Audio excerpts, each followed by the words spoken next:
Well, this week there was a function at Qantas headquarters to celebrate a year out from the Tokyo Olympics, of course, in 2020. Many current Olympians were there, as well as past Olympians, including Dawn Fraser. It was 55 years ago that Dawn won her last gold medal in a very controversial Olympics for her.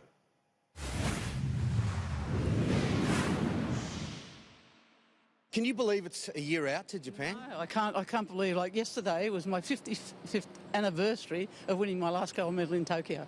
And here we got it 1 year to go. Can't believe it. Extraordinary that it was 55 years ago, and it was a very different place, wasn't it? It was 19 years after the bombs went off in Hiroshima and Nagasaki, and it was their big effort to try and show the world that they were a peaceful and progressive nation again. And I think they have proved that. President Abe came out here and they invited me down to meet him, and he acknowledged me in Parliament and said this is the dawn of a new era for Japan, and we hope that we can be forgiven for what happened. But it was war, you know, I mean, we have to forgive. We can't keep on saying it happened that many years ago. But I was also invited to do a trip on the first bullet train. And look at our transport system here, nothing. What do you remember of that last gold medal? When I competed, I didn't worry about my competitors because I was 27 years of age. I was swimming for my mum because she was killed in a car accident a few months prior to that. Mum was coming to Tokyo, that's all I thought about. I've got a job to do. I saw the black line. That black line's going to be my competitor. And I just swam and swam good. I really felt good in it. All the time I was thinking about Mum. It lives with you every day, doesn't it? How do you reflect on it now, all these years on?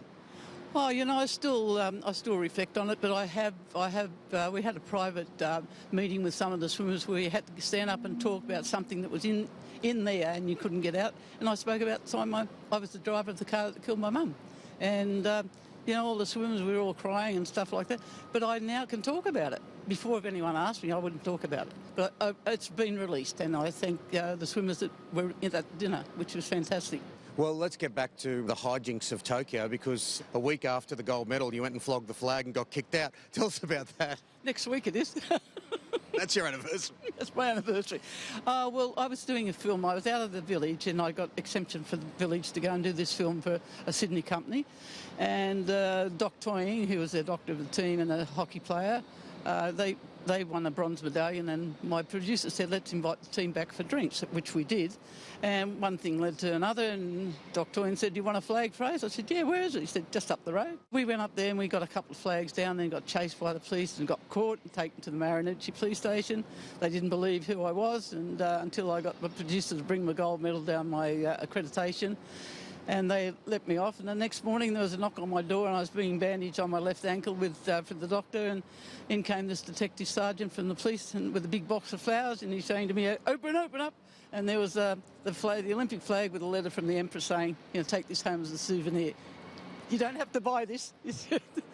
There were ramifications after that, though, weren't there? Oh, there were a lot of ramifications from the Swimming Union of Australia because they charged me with not wearing an official swimsuit and also marching in the opening ceremony, which I had every right to do. I sent my swimsuit back 3 times to get it fixed, and they didn't fix it, so I made my own swimsuit. The chef de mission at the time said, you know, Fraser, would you please wear the official swimsuit? And for him I did, but, you know, it filled up with water, so I had to persevere with that. And that was the end pretty much of your competitive swimming. Do you think that was a bit tough from them? Oh yeah, I think you know, they gave me 10 years, and Clive Everett, who was the QC, he said, no, we're going to beat this mob, so we're going to take them to court.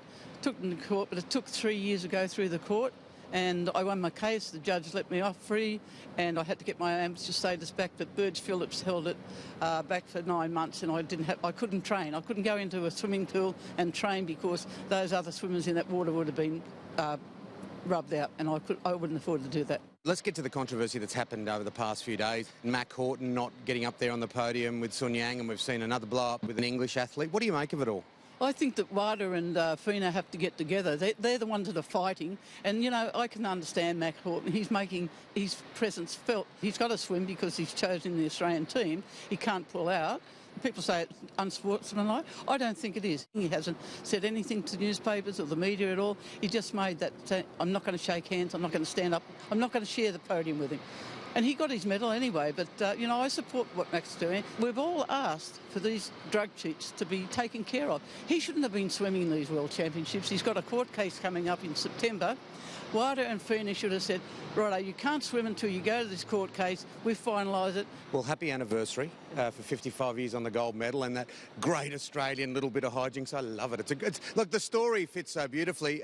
But one thing we do want to remind people is that if you get the opportunity to get behind athletes now, get behind them financially, because it's no river of gold, isn't it?